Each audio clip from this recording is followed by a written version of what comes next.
يلا يلا يلا يا أخي قوم جميع مرض سكري يلا يلا يلا يا أخي قوم جميع مرض سكري. Hi, my name is Rasmus Pryor Giesing. I work for Novo Nordisk for region Africa. I'm responsible for market access and public affairs in the region. I've just been giving a presentation at the meeting here in Marrakech on the use of health economics for decision making in diabetes. The main point I wanted to convey was that it's important that health economics become more integral part of the decision making process. It doesn't solve everything, but it's a really important tool in having more optimal decision. So when we talk about health economics, it's actually quite simple. There's cost and there's effectiveness.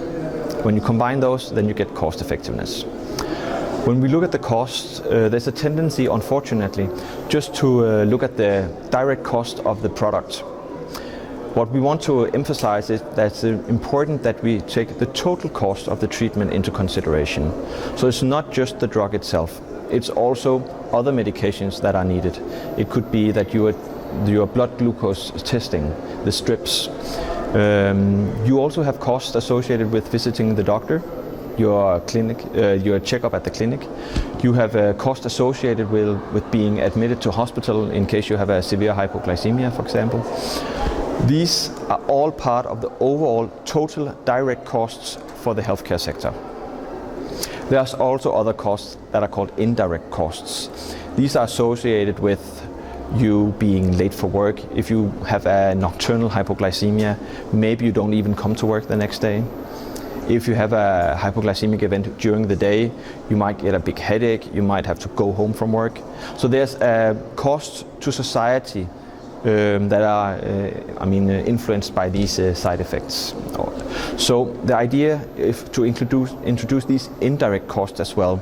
Usually it's not really accepted by a lot of authorities, but they tend to look only at the drug cost.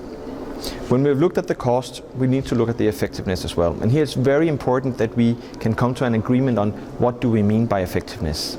Is it just a matter of reducing your HbA1c level? Is it a matter of treating the most patient you want? Is it a matter of, let's say, getting people to target? It's not just a reduction of HbA1c, it's also other parameters. That means you need to get to target. It could be the avoidance of hypoglycemia. It could be the avoidance of weight gain, which is very problematic in diabetes. So there's a lot of different aspects that goes into your effectiveness measure.